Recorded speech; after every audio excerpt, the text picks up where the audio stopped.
محترم سامعین، بات چل رہی تھی عذاب قبر کے حوالے سے کہ عذاب قبر سے نجات کیسے حاصل ہو سکتا ہے۔ خاص اوقات میں وفات تو انسان کے اختیار میں نہیں، لیکن وہ اختیاری اعمال صالحہ جن کو احادیث میں عذاب قبر سے وقایہ قرار دیا گیا ہے، ان کو اختیار کرنے کی کوشش ہر مسلمان کو کرنی لازم ہے۔ در حقیقت تمام ہی اعمال صالحہ اپنی اپنی جگہ عذاب قبر سے بچانے کا ذریعہ ہے۔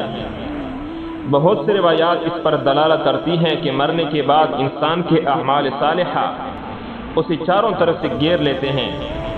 خصوصی طور پر ہر رات سورہ ملک کا پڑھنا عذاب قبر سے بچانے میں انتہائی مؤثر ترین عمل ہے۔ اس لیے اس سورت کا نام ہی مانعہ اور منجیہ رکھا گیا ہے، یعنی نجات دلانے والی اور عذاب کو روکنے والی۔ حدیث میں ہے کہ یہ سورت اپنے پڑھنے والوں کو عذاب سے بچانے کی سفارش کرتی ہیں اور اس سورت کی سفارش قبول بھی کی جاتی ہیں۔ اور اسی طرح کی فضیلت سورہ الف لام میم سجدہ کے بارے میں بھی وارد ہوا ہے۔ اور ایک اور روایت ہے، احادیث میں ایک اور سورت کا بھی تذکرہ ہے، سورہ زلزال، کہ جمعے کی رات مغرب کے بعد 2 رکعت نماز میں اسی طرح پڑھنا کہ ہر رکعت میں 15 مرتبہ یہ سورت پڑھی جائے۔ اس عمل کو بھی عذاب قبر سے بچنے کا موجب قرار دیا گیا ہے۔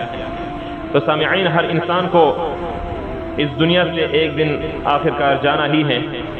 چاہیے انسان کو کہ آخرت کے لیے ذخیرہ جمع کرے اور اپنے آپ کو ایسی صفاتوں سے مالا مال کر دے، ایسے اعمال حسنہ سے مالا مال کر دے کہ قبر میں انسان جائے تو وہاں پر بھی انسان کو ہمیشہ کے لیے آرام، راحت اور سکون کی اور چین کی زندگی ہو۔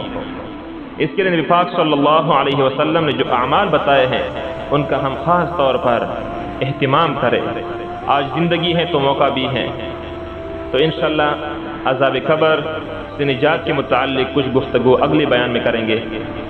آج کے بیان کا اختتام اسی پر کرتے ہیں، وآخر دعواہم ان الحمد للہ رب العالمین۔